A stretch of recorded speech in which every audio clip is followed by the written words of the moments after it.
Hello friends, welcome to our channel. இன்றைக்கி நம்ம என்ன பார்க்க போகிறோம் அப்படின்னா ஜிகே குவிஸ் தான் வந்து பார்க்க போகிறோம். So GK question with answer வந்து பார்க்கலாம். முதல் கொஸ்டின் வந்து கால்குலேட்டரை கண்டுபிடித்தவர். விடை வந்து பாஸ்கல்.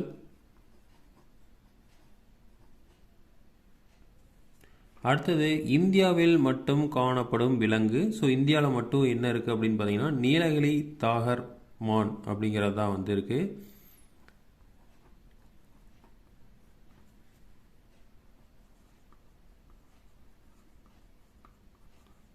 நீலகிரி தாகர் மான் வந்து இந்தியாவில் மட்டும்தான் வந்து இருக்கும்.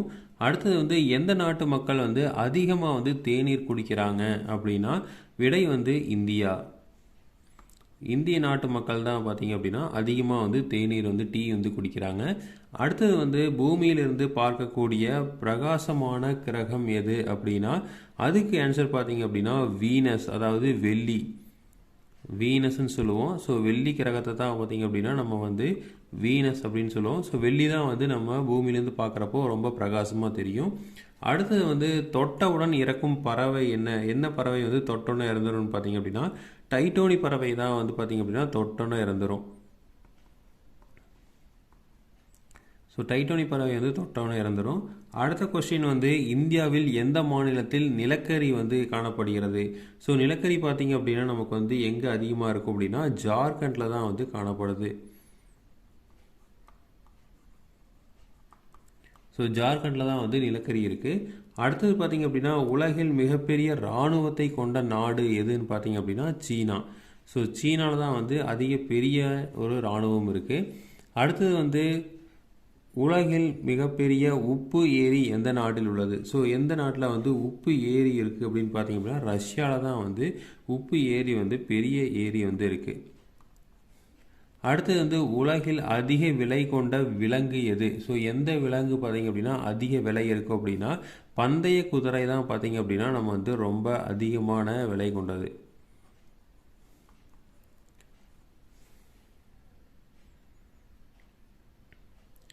அடுத்தது பார்த்திங்க அப்படின்னா ஜப்பானின் தலைநகரம். ஸோ ஜப்பானோட தலைநகரம் எதுன்னு பார்த்திங்க அப்படின்னா டோக்கியோ. டோக்கியோ தான் பார்த்திங்க அப்படின்னா ஜப்பானோட தலைநகரம். அடுத்தது வந்து எந்த விலங்குகளுக்கு வந்து ஆதார் அட்டையை வந்து உருவாக்கலாம் அப்படின்னு பார்த்திங்க அப்படின்னா கோலாங்கிற விலங்குக்கு தான் பார்த்திங்க அப்படின்னா நம்ம ஆதார் அட்டையை வந்து உருவாக்க முடியும். அடுத்தது பார்த்திங்க அப்படின்னா எறும்புகளுக்கு எத்தனை கால்கள் இருக்குது அப்படின்னா 6 கால்கள் இருக்குது. அடுத்தது வந்து அரிசி நாடு அப்படின்னு அழைக்கப்படுற நாடு எதுன்னு பார்த்திங்க அப்படின்னா தாய்லாந்து.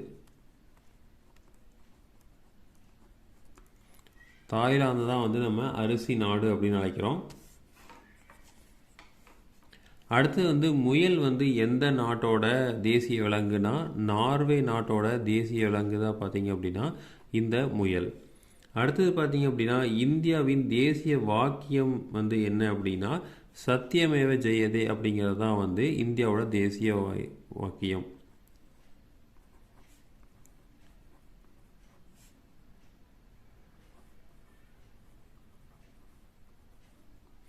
அடுத்தது வந்து சாமினார் வந்து எந்த மாநிலத்தில் இருக்குது? சார்மினார் பார்த்திங்க அப்படின்னா இப்போ தெலுங்கானாவில் இருக்குது.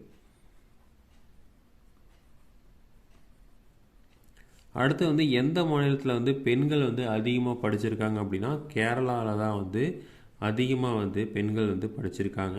ஸோ படிப்பறிவு படைச்ச அதிக பேர் இருக்கிறதும் வந்து கேரளா தான்.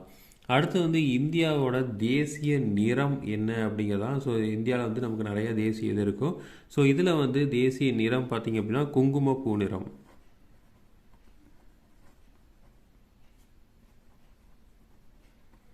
ஸோ தேசிய நிறம் பார்த்திங்க அப்படின்னா குங்குமப்பூ நிறம். அடுத்தது பார்த்திங்க அப்படின்னா ஆகஸ்ட் 15 பிரதமர் எந்த இடத்துல வந்து கொடியேற்றுவார் அப்படின்னா செங்கோட்டையில் தான் வந்து கொடியேற்றுவார். அடுத்தது வந்து எந்த உயிரினம் அதிக மக்களை கொள்கிறது அப்படின்னா பாம்பு தான் வந்து அதிக மக்களை வந்து இந்த உலகத்திலேயே வந்து கொள்ளுது. ஸோ இதே மாதிரி ஜிகே கொஷின்ஸ் தொடர்ந்து வேணும் அப்படின்னா எங்கள் சேனலை சப்ஸ்கிரைப் பண்ணுங்கள். தேங்க்யூ.